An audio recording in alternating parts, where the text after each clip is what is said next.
here. Good day, hot day out here today. Guys did a good job with practice, and we're looking forward to getting ready for the game. What questions you have? John, you're pretty familiar with Spags over there, Spagnuolo over there. With his pressure package, what's kind of the thing that you guys have to account for? What is it something that he does that's different than some other teams?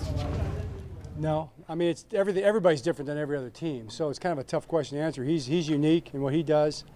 A lot of things that he does, we do that he does, other teams do, and other things that are unique. It's kind of the way it's all put together, probably for any coach. When certain blitzes show up or when coverages show up, he'll keep it moving on you. He'll keep you guessing for sure. I think that's one of the great strengths of what Steve does as a defensive play caller. So, yeah, they do a great job. John, are you finding that you have to balance the emotions of week one, of last season's end, of this being the Chiefs? Is that anything that's kind of coming into play, and how do you as a coach? Sure.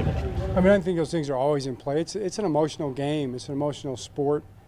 It's an emotional life, isn't it? I mean, the things that you have in your life that you care about are important to you, and you want to do well, and you want to be successful. Those are all things that matter to all of us, So no different for our guys.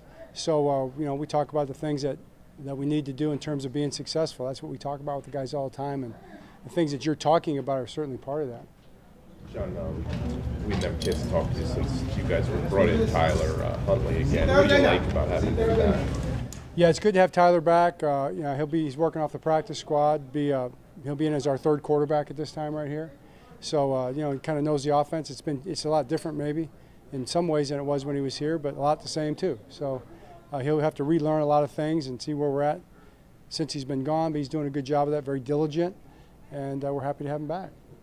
Hey, Coach. Regarding Tylan Wallace, the impact he has had on training camp, special teams, how do you see his development to be an asset on the offense? Yeah, I mean, to me, Tylan's been a very steady grower as a football player, and he's developed into a very good player for us. He won us a game last year.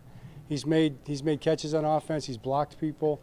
I expect him to take another step, maybe the biggest step of his career so far this year.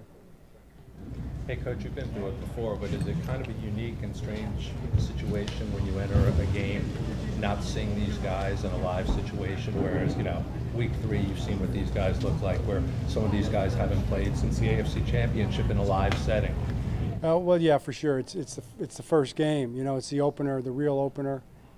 It wouldn't be any different even if they had played in the game a little bit because it's still different, but it probably enhances that whole kind of a situation more than it would. So there's a lot of unknowns that you go in, and I think you learn a lot. You certainly have a better understanding of where your team is at on Friday than you do on Wednesday.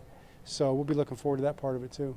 Do you think with some of the inexperience you have along the offensive line that you're asking for something different with Ronnie Stanley in terms of being now one of the oldest guys in the He's been one of the oldest guys for a while, I feel like. So, no, Ronnie's doing a great job. He's working hard. He's looked good in practice, and you see him out there doing extra right now. I'm looking forward to seeing how he plays Thursday night. John, there's only one team that you get to prepare for months, so you know ahead that's your next opponent. What have you learned over the years about getting ready for that opener, and how's that kind of evolved?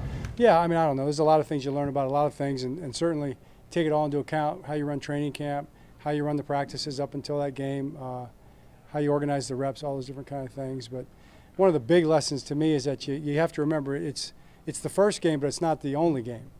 So we're going to have another game after that, and we're going to have 17 regular season games and as many postseason games as we earn. So that we've got to keep that in mind and kind of keep it in perspective that way. Have you felt that you've had maybe less interactions with Andy over the summer because this is the first game? No, we never talk over the summer anyway. He's too busy. He's out there in Huntington Beach at his beautiful beach home out there.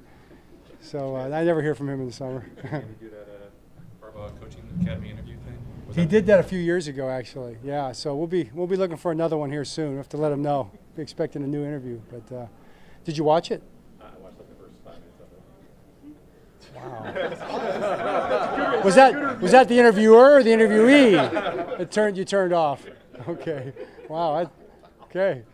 Boom. Anything else? John, I think there was a practice pretty early this summer where you guys had a lot of heavy blitzes out Lamar. He was really, really good against it in training camp. Obviously, they blitzed you with 6-man pressure, 7-man pressures pretty often in that AFC Championship game. What does it take for you guys to be successful against that kind of pressure. Well, yeah, it's going to take IDing the pressures when they're coming, IDing how we're to pick them up or to block them or to throw off them with the hots and different things, and then executing. That's what it takes, you know. And when a team comes after you with blitzes, and you've got to meet them. You've got to meet them where they stand your ground, and attack them. That's what you have to do. So we've been working hard at that. We always have, and I'm looking forward to seeing how we do. Looking over film from preseason, can you take away a whole lot from watching the Chiefs preseason tape, or really any team's tape for Week 1 and preparing against them, or is it just a lot of vanilla style plays that they're working on with, you know, not even their starters sometimes? Yeah, it's you watch it, you get a few notes, and just kind of see where they're at style-wise, I guess, but you don't get a lot from it now. All right. Okay, great. Thanks. Thank you, John.